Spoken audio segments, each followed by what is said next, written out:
Good afternoon.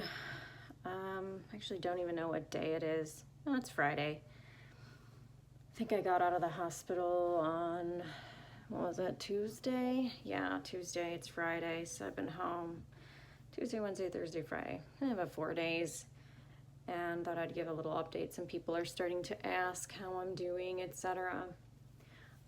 Still dealing with that extreme nausea, but in the past couple of days, it's actually gotten a lot better. So yeah, let's just go through those successes and challenges again. So the successes are, let's go through some of the challenges. The extreme nausea, yeah, that's super fun. It's been really difficult to have that kind of nausea. It is an expected outcome of the surgery. They did mess and traumatize my bowel. And I learned that through my ostomy nurse. She said a lot of these, it's very just common of the surgery and the procedure itself is to just deal with this kind of nausea. So I was all like, I have to do this. And I'm kind of like this is my way. This is how it's supposed to be. And I just gave that up. I'm like, let's not do the perfectionistic kind of thing that you're used to doing and sometimes default to. And just remember, you just have to eat something and you have to drink something. And let's not try to be so perfect about the output and so perfect about the combinations that are supposed to get you to where you're supposed to be. Especially with this kind of nausea, how about you just get something down, and let's just get something in your body that's good for you and try to get you hydrated at all and try to get you to, how about brush your teeth without gagging and retching. So that's what I've been trying to do, just kind of let go. I mean, I'm following the safety rules and not eating things that are not on my list, etc. But, so yeah, I just kind of gave up on, trying to reach those goals because they told me, oh my gosh, you have to, 1,200 milliliters a day and, output and it's supposed to look like this and that. And I'm like, oh, I'm not getting it. And what was that doing? Just, again, another challenge I had was extreme overstimulation. And what was contributing to that? Me and my thought process of I'm supposed to reach X, Y, and Z. So I decided to just let go of those kind of thoughts and just eat something that I could, drink something that I could, and, do my best. It's not like I wasn't doing rehydration solutions. I just wasn't stressing about how much. And if I wanted plain water, I drank plain water, and if I can't eat a cracker with it, then I can't. And that's just how it is. So that's kind of what I let go of, and that's been more successful for me to kind of calm down because I have been so overstimulated, and did that. And I think it was like Wednesday night, I had the home health came for me, which I found to be very interesting. I was like, home health is gonna come? What? I'm independent. What do they need? Well, they're just trying to make sure that I have supplies and, that all my bases are covered. And I thought maybe I needed some nutrition help because I was struggling so much. And they were gonna get me in touch with a nutritionist, or dietitian, and, back from the hospital, make sure a dietitian called and maybe could help me with the foods and whatnot. But I think it's just more like it's gonna take time. I'm not even sure I need help with the foods. I just think it's gonna take time. So, and that seems to be the case. And I also reached out to my doctors and asked for a different nausea medication because the one they gave me wasn't working. They gave me Zofran, and I asked them, would Compazine do better? Would doubling up on the Zofran be better? Because they gave me 4 milligrams, and I know you can take 8 with my cancer. I was started out at 4 milligrams, and they upped me to 8 at some point, and then they moved me to Compazine through my cancer treatment, so I know that it can go through those doses safely. I asked them if that's something that we could do in this situation, and they just bumped me up to 10 milligrams of Compazine. So that's what we have going on now. And as soon as they did that, things started to change. After about, a day and a half, I started to just be able to eat a little bit better. And as of last night, I was able to eat 5 gluten-free chicken nuggets. I got them all down, and I was like, oh my God, I just ate an entire 5 or 6 gluten-free chicken nuggets. And I remember the night I came home from the hospital, and people keep asking me, they're like, well, why can't you eat? And it's because of the trauma of the surgery. This is how it goes. But like chicken nuggets are one of my favorite foods. I love chicken nuggets. And chicken nuggets and mac and cheese as a combination is just heavenly. I don't know very many people that don't like that. But if, I was trying to entice myself and I took one little corner of that chicken nugget, I could not. I was like, nope, that's not going down. I can get it just to like the back of my tongue and I can't swallow it. And it doesn't matter what it is either. It just wasn't going. So I also have access to things. So here's some successes. Like I have fresh made bone broth, which is really, really good. That seems to be helping me quite a bit. I have some magnesium that I can put on my feet to help my body calm down. I have some like essential oil, like stress essential oil blend that I can put like just little bits on my body or into the air that help my overstimulation of my entire system. And I finally got some sleep. I realized I hadn't really slept in about 7 days, not really. And that'll definitely get you into not a good headspace. That happened to me with my hysterectomy. Didn't sleep for about 2 weeks and I couldn't stop crying. So hence the crying. And I was having, again, now a lot of hot flashes. I'm on a lot of new medications, to help me recover. So just a lot that my body is going through that it was not going through prior to this surgery.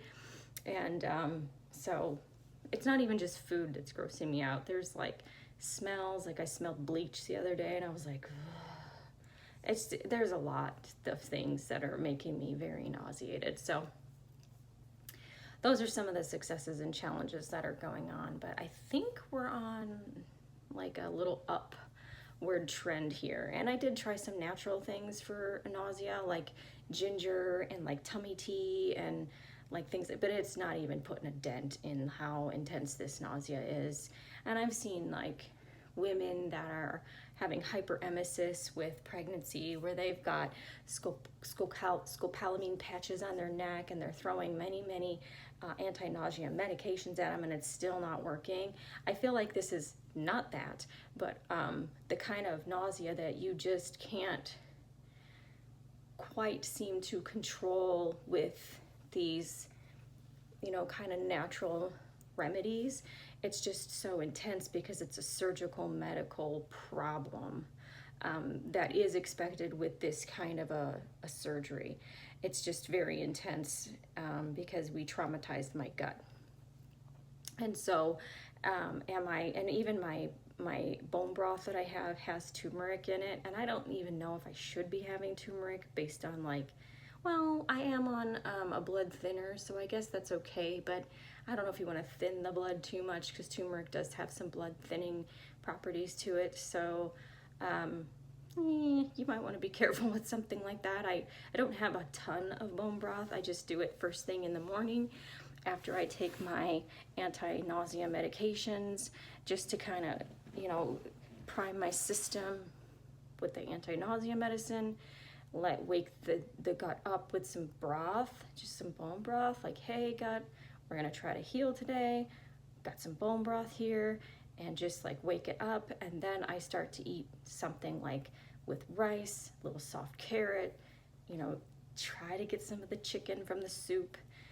Doesn't usually go well. Whatever I eat as far as meat usually has to be, if it's fresh meat like that, has to be kind of ground or crumbly, or the chicken nugget for whatever reason because it's crunchy, maybe that works. But something about doesn't make sense, this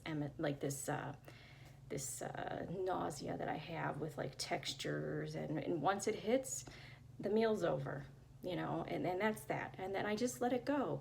I'm not going to try to force it anymore. I'm not going to be I have to eat more, I just let it go. The meal's over.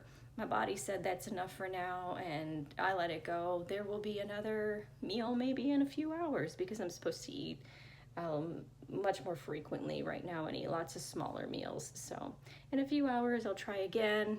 I'll just keep sipping on my water that I like, that's just plain water. And even today I was able to eat some peanut butter. I could not get peanut butter down.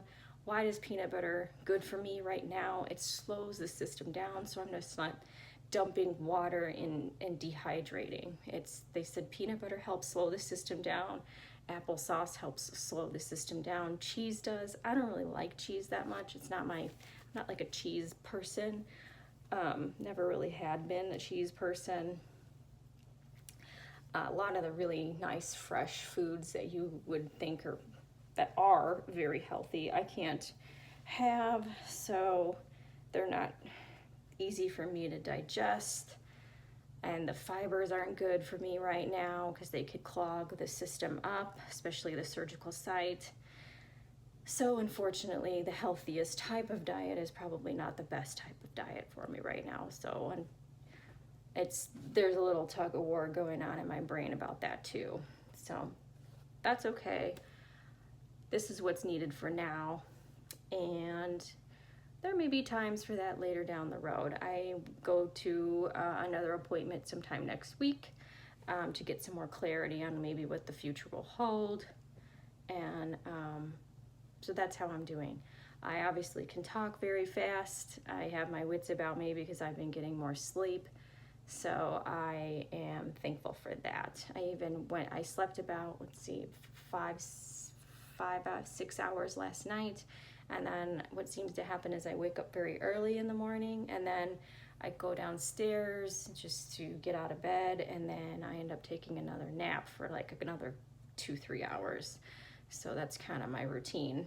Another challenge that I experienced was I had to change my bag yesterday. Threw an adult temper tantrum because I didn't want to change it yet, but the seal broke. When the seal breaks, you have a leak, and you have a leak of your stool on your body, which pissed me off. I did not want to have that experience. I wanted it to be on my terms, which did not happen. Of course, I wanted to control that experience, and it didn't happen. And then I changed it, and then I couldn't find my measuring tool that I needed to measure my stoma, and then I went, and then I changed it, and then I ran some errands, and then I came back, and then it leaked again because I think the bag was too crooked, like it wasn't laying well, and then it leaked again, and then I had to change it again, and then I found I had skin breakdown underneath because the last time I changed it in the hospital, the stoma was way too active, so the the ostomy nurse kept wiping and wiping and wiping, which she had to do. It's nobody's fault. It's just the way it was. But I had skin breakdown, and that made me upset. So yesterday was kind of a little tumultuous day for me, and just emotionally. And but that's okay.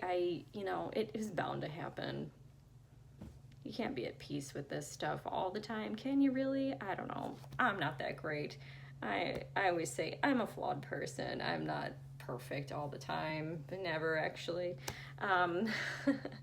Never perfect. So my emotions definitely get away from me. So, and it was probably about time that they did, because I'd been pretty good until that point. I was like, whatever, it's over. It's all over now. So yeah, I had a moment. But since that second change, I've been okay. So, yeah, that's pretty much it. But yeah, I'm looking forward to my next appointment just to get some answers on a couple things. Probably get some supplies ordered. I'm very interested in like where all that is going to be stored. I'm a minimalist. I'm about to do a deep dive in this house and just purge. I don't know. I just get into that, purging everything. You guys feel the same? Let me know. All right, you guys have a great one, and I will keep providing you updates. Bye.